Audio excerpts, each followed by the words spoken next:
Hi friends, welcome to your channel. I am Sunita.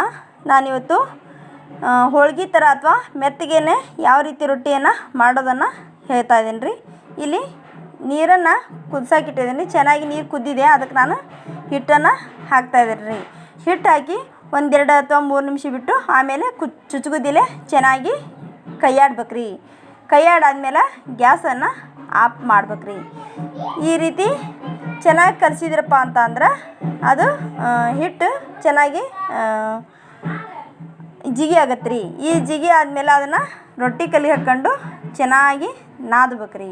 ಚೆನ್ನಾಗಿ ಚರ ಅಂತಂದು ನಾದಿದ್ಯಪ್ಪ ಅಂತಂದ್ರೆ ರೊಟ್ಟಿ ಚೆನ್ನಾಗಿ ಹಾಕವ್ರಿ. ಇಲ್ಲಿ ನೋಡಿರಿ, ನಾನು ಚೆನ್ನಾಗಿ ಮೊದಲು ನಾದಿಟ್ಕೊಂಡಿದ್ದೀರಿ. ಅದನ್ನ ಇನ್ನೊಂದು ಸ್ವಲ್ಪ ನಾದಾಕತ್ತೇನೆ ರೀ. ಆಮೇಲೆ ಇಲ್ಲಿ ಈ ರೀತಿ ಮೆತ್ತನ ರೊಟ್ಟಿಯನ್ನು ಮಾಡೋದ್ರಿಂದ ಅಜ್ಜ ಅಜ್ಜಿರಿಗೆ, ಆಮೇಲೆ ನಿಮ್ಮ ಮನೆಯಲ್ಲಿ ಕೆಲವು ಜನರಿಗೆ ಹಲ್ಲು ಸಮಸ್ಯೆ ಇರ್ತೀರಿ, ಅಂಥವ್ರಿಗೂ ಕೂಡ ಮೆತ್ತನ ರೊಟ್ಟಿ ತಿನ್ನೋಕೆ ಅನುಕೂಲ ಆಕತ್ತೆ ರೀ. ಆಮೇಲೆ ಜಾಸ್ತಿ ಹಿಟ್ಟನ್ನು ತೊಗೊಂಡು ಉಳ್ಳಿ ಮಾಡ್ಕೊಂಡು ಕೈಲೇ ಸ್ವಲ್ಪ ತಟ್ಟಿ ಆಮೇಲೆ ಇಲ್ಲಿ ಲಡ್ಸಮಣಿಲೆ ಲಡ್ಸಾಕತ್ತೇನೆ ನೋಡಿರಿ. ಲಡ್ಸಿ ಚೆನ್ನಾಗಿ ಲಡ್ಸಿ ಆದಮೇಲೆ ನಾನು ಏನು ಮಾಡ್ತೇನೆ ರೀ, ಇಲ್ಲಿ ಒಲೆಯನ್ನು ಹಚ್ಕೊಂಡೇನಿ ರೀ. ಒಲೆ ಹಚ್ಕೊಂಡು ಅಲ್ಲಿ ತವೀ ಕಾದತ್ರಿ, ಅದಕ್ಕೆ ನಾನು ಅಲ್ಲಿ ರೊಟ್ಟಿಯನ್ನು ಹಾಕಿದೆ ರೀ.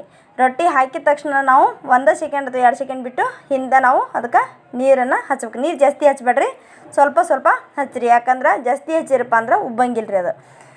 ಅದಕ್ಕೆ ನಾನು ಕೂಡ ಇಲ್ಲಿ ನೀರು ಹಚ್ಚಿ ಆಮೇಲೆ ಅದನ್ನು ಹೊಳ್ಳಿಸಿ ಹಾಕ್ತಾಯಿದ್ದೇನೆ ರೀ. ಹೊಳ್ಳಿಸಿ ಹಾಕಿ ಆದಮೇಲೆ ಅದು ಹೆಂಗೆ ಚೆನ್ನಾಗಿ ಉಬ್ಬುತ್ತೆ ನೋಡಿರಿ. ಹಂಗಾರೆ ನೀವು ಕೂಡ ಮನೇಲಿ ಈ ರೀತಿ ಮೆತ್ತನ ರೊಟ್ಟಿಯನ್ನು ಮಾಡಿರಿ. ಆಮೇಲೆ ಅಜ್ಜಾಜಿರು ಕೂಡ ಮಾಡಿಕೊಡ್ರಿ, ನೀವು ಇಷ್ಟ ಆಗ್ತೀರಿ. ಅದ್ರ ಜೊತೆಗೆ ಸಣ್ಣ ಮಕ್ಕಳಿಗೆ ಈ ಥರ ಉಬ್ಬಿಸಿ ರೊಟ್ಟಿನ ಅದಕ್ಕೆ ಕೊಟ್ಟು ತುಪ್ಪ ಹಚ್ಚಿ, ಸ್ವಲ್ಪ ನಾನಂತರ ಖಾರ ಉಪ್ಪು ಹಾಕ್ಲಿಲ್ಲ ರೀ, ತುಪ್ಪ ಅಷ್ಟೇ ಹಚ್ಚಿದೆ ನೋಡಿರಿ. ಆ ಥರ ಉಬ್ಬಿಸಿ ಆದಮೇಲೆ ಅದಕ್ಕೆ ಸ್ವಲ್ಪ ತುಪ್ಪನೂ ಹಾಕ್ತೇನೆ ನೋಡಿರಿ. ತುಪ್ಪ ಹಾಕಿ ಒಂದು ಸ್ವಲ್ಪ ಕಾಲಿಸಿ ಮಕ್ಕಳು ಕೈಯಾಗ ಕೊಟ್ರೆ ಮಕ್ಕಳು ತಿನ್ಕೋ ಅಂತ ಅಡ್ಡಾಡ್ತಾರೆ ರೀ. ಹಂಗಾರೆ ನೀವು ಕೂಡ ಇದೇ ರೀತಿ ರೊಟ್ಟಿಯನ್ನು ಮಾಡ್ಕೊಂಡು ತಿನ್ನಿರಿ. ಇಲ್ಲಿ ನಾನು ಈ ರೊಟ್ಟಿಯನ್ನು ಇಲ್ಲಿ ನಮ್ಮ ಪಾಪುಗೋಸ್ಕರ ಮಾಡಿದ್ದೀರಿ. ಇದನ್ನ ಅದಕ್ಕೆ ನೀವು ಕೂಡ ನಿಮ್ಮ ಮಕ್ಕಳಿಗೆ ಮಾಡಿಕೊಡ್ರಿ ಅಂತ ಅಂದು ನಾನು ಈ ವಿಡಿಯೋ ಹಾಕಿದ್ದೀರಿ. ಇಲ್ಲಿ ಬೀಟ್ರೂಟ್ ಪಲ್ಯವನ್ನು ಅಥವಾ ಗಜ್ಜರಿ ಪಲ್ಯನ ಕೂಡ ನಾವು ಮಾಡಿದ್ವಿ. ಆ ಗಜ್ಜರಿ ಪಲ್ಯ ಜೊತೆಗೆ ಇದು ರೊಟ್ಟಿ ಚೆನ್ನಾಗೈತೆ ರೀ.